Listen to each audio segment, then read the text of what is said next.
जय सेवा दोस्तों, मैं विष्णु ध्रुव आप सभी का स्वागत करता हूं मेरे YouTube चैनल आदिवासी वीके व्लॉग में। और आप सभी को पता है कि आज 15 अगस्त स्वतंत्रता दिवस है और आप सभी देशवासियों को 15 अगस्त स्वतंत्रता दिवस की हार्दिक शुभकामनाएं। और मैं आशा करता हूं कि हमारे देश की जो गरिमा है वो सदैव बनी रहे। और आज के इस छोटे टॉपिक लेकर आया हूँ आप सभी के लिए। और मैं 15 अगस्त को लेकर के मैं कुछ क्लिप दिखाने वाला हूं आप लोगों को। और प्लीज़ इस वीडियो को अंत तक ज़रूर देखिएगा। और आप अगर इस वीडियो को आप स्किप करते हैं तो आप बहुत कुछ मिस कर सकते हैं।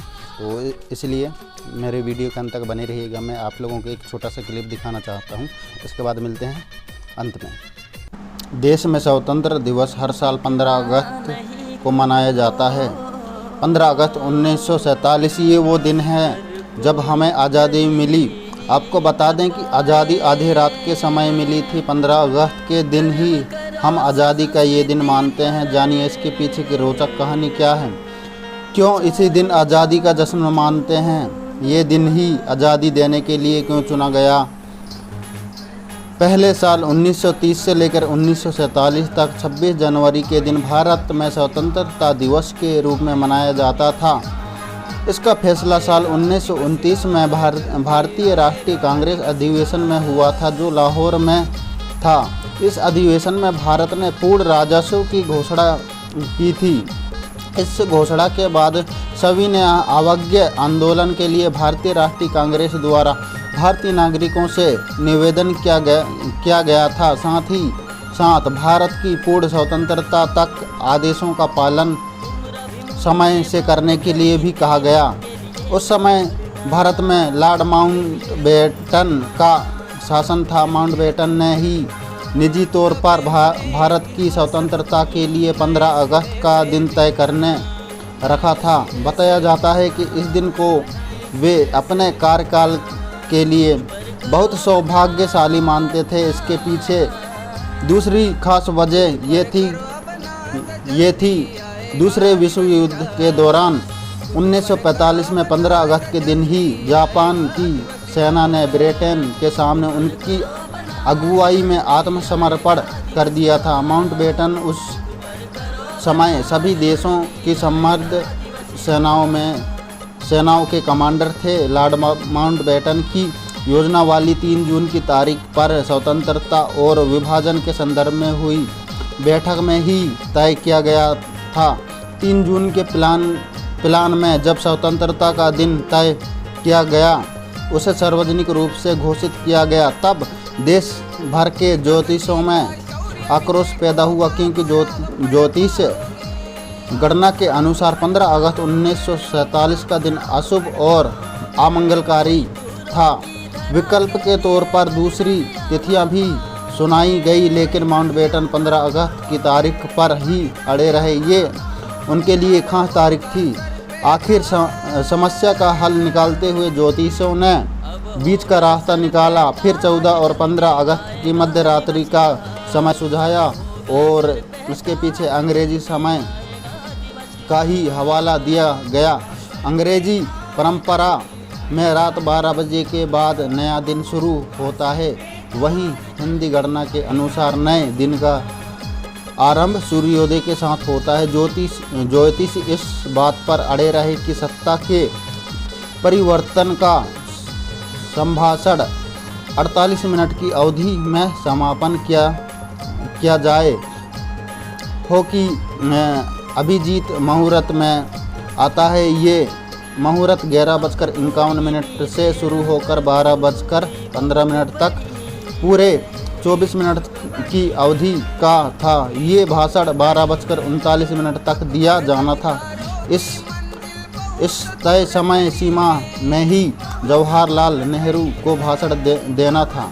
शुरुआती तौर पर ब्रिटेन द्वारा भारत को जून 1948 तक सत्ता हस्तांतरित किया जाना प्रस्तावित था। फरवरी 1947 से सत्ता प्राप्त करते ही लॉर्ड माउंटबेटन ने भारतीय नेताओं से आम सहमति बनाने के लिए तुरंत श्रृंखलाबद्ध बातचीत शुरू कर दी। लेकिन सब कुछ इतना आसान नहीं था, खासकर तब जब विभाजन के मामले पर जिन और नेहरू के बीच द्वंद्व की स्थिति बनी हुई थी, एक अलग राष्ट्र बनाने जाने की जिनकी मांग ने बड़े पैमाने पर पूरे भारत में सांप्रदायिक दंगों को भड़काया और हर दिन हालत बेकाबू होते गए। निश्चित ही इन सब की उम्मीद माउंटबेटन ने नहीं की होगी। इसलिए इन परिस्थितियों में माउंटबेटन को विवश किया कि वह भारत की स्वतंत्रता का दिन 1948 से 1947 तक एक साल पहले ही पूर्व स्थगित कर दें। 1945 से मिल चुके थे संकेत। साल 1945 में विश्व युद्ध के ख़त्म होने के समय ब्रिटिश आर्थिक रूप से कमज़ोर हो चुके थे और वे इंग्लैंड में स्वयं की शासन भी चलाने में संघर्ष कर रहे थे। ऐसा भी कहा जाता है कि ब्रिटिश सत्ता लगभग दिवालिया होने की कगार पर थी। महात्मा गांधी और सुभाष चंद्र बोस की गतिविधि इसमें अहम भूमिका निभाती हैं। 1940 की शुरुआत से ही महात्मा गांधी और बोस की गतिविधियों से अवाम आंदोलित हो गया था और दशक के आरंभ में ही ब्रिटिश हुकूमत के लिए यह एक चिंता का विषय बन चुका था। वीडियो के अंत तक बने रहने के लिए आप सभी का बहुत बहुत धन्यवाद। और मैं उन सभी देश के आज़ादी में अपनी प्राणों की आहुति दिए हैं उन सभी वीर योद्धाओं को मैं नतमस्तक सेवा जोहार करता हूँ, सल्यूट करता हूँ। और जितने भी हमारे भारत में इस आज़ादी के जंग में शहीद हुए हैं और अनेक समुदाय के लोगों ने इस देश के लिए अपने प्राणों की आहुति दी है, उन सभी वीर योद्धाओं को मैं नतमस्तक नमन सेवा जोहार सल्यूट करता हूं। और मेरा ये छोटा सा वीडियो आप सभी तक एक छोटी सी जानकारी के लिए थी और ना कि किसी भेदभाव के लिए है। और अगर वीडियो आप लोगों को अच्छी लगी हो तो ज़्यादा से ज़्यादा लोगों तक मेरी वीडियो शेयर करें और अपने समाज के भाइयों को भी पता होना ज़रूरी है कि। और आप सभी कमेंट सेक्शन में अपना राय ज़रूर दें। और ये मेरा छोटा सा बेसिक नॉलेज थी आप सभी तक पहुंचाने के लिए। और कई लोगों को भी पता है, कई लोगों को पता नहीं है कि स्वतंत्रता दिवस होती क्या है और आज़ादी हमें मिली कब है। और हम एक दिन के लिए तो मान लेते हैं, बाकी दिन के लिए भूल जाते हैं। इसलिए मैं इस वीडियो के माध्यम से उन तमाम हमारे सभी देशवासियों तक पहुँचे और थोड़ा बहुत इसके बारे में मैंने नॉलेज कलेक्ट की थी, तो इस नॉलेज को आप सभी तक मैंने शेयर की है। तो मैं आशा करता हूँ कि आप लोगों को ये वीडियो थोड़ा बहुत अच्छा लगा हो। तो प्लीज़ मुझे सपोर्ट करें और इस चैनल पर आप सदैव बने रहिएगा। और मिलते हैं आपको अगले वीडियो अगले टॉपिक के साथ। तब तक के लिए आप सभी को जय सेवा, जय जोहार, जय हिंद, जय भारत।